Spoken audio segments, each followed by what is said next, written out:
الرحمن الرحیم۔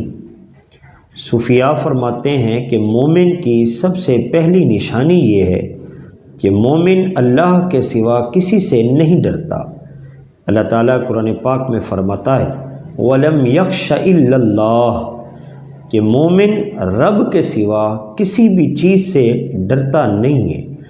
اس کے دل میں ڈر، اس کے دل میں خوف وہ اللہ تبارک و تعالیٰ کا ہوتا ہے۔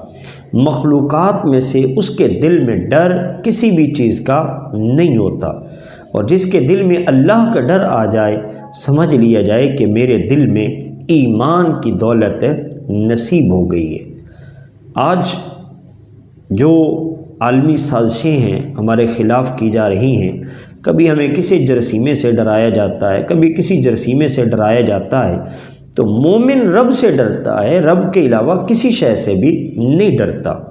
اللہ تبارک و تعالیٰ اپنے نیک بندوں کی خود ہی حفاظت فرماتا ہے۔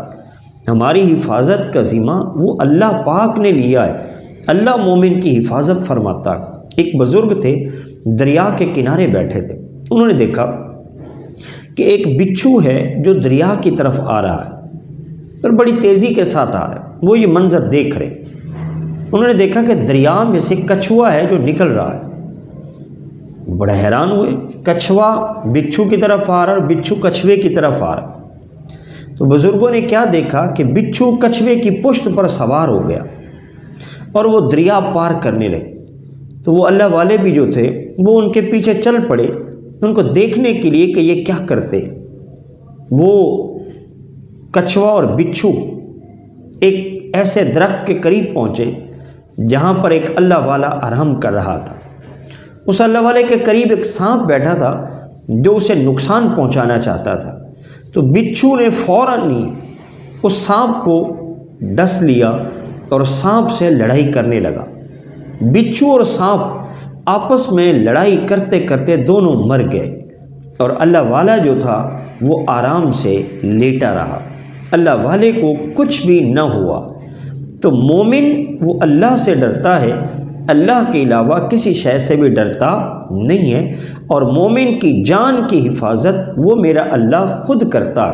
اگر اللہ تبارک و تعالیٰ چاہے تو لاکھوں تلواریں ہوں، بندہ مومن کو کچھ بھی نہیں ہو سکتا۔ حضرت امیر المؤمنین امام علی علیہ السلام، آپ سے کسی نے کہا کہ آپ کسی محافظ کو اپنے ساتھ رکھا کریں، تو حضرت علی پاک فرمانے لگے میرا قاتل آسمان سے آئے گا اور میرے قاتل کو کوئی بھی محافظ روک سکتا نہیں۔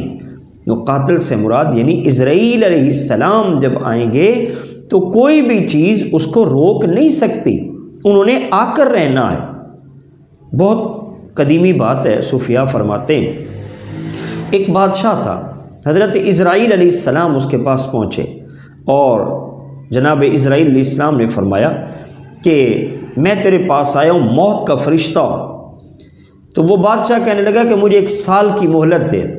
آپ نے فرمایا ٹھیک ہے، مہلت دے دی۔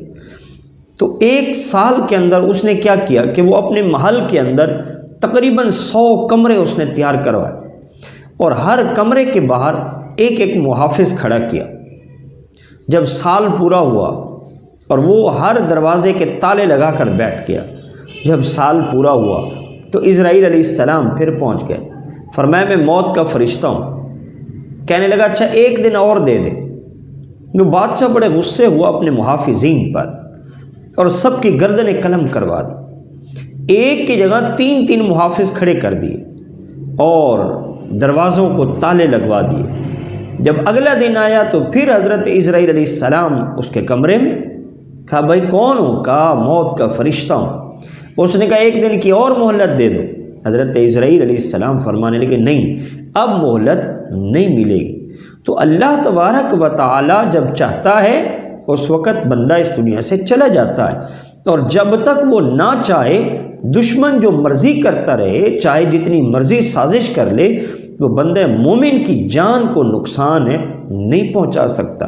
علامہ اقبال علیہ رحمہ نے بھی اسی چیز کو بیان کیا، وہ فاقہ کش جو موت سے ڈرتا نہیں ذرا، روح محمد اس کے بدن سے نکال دو۔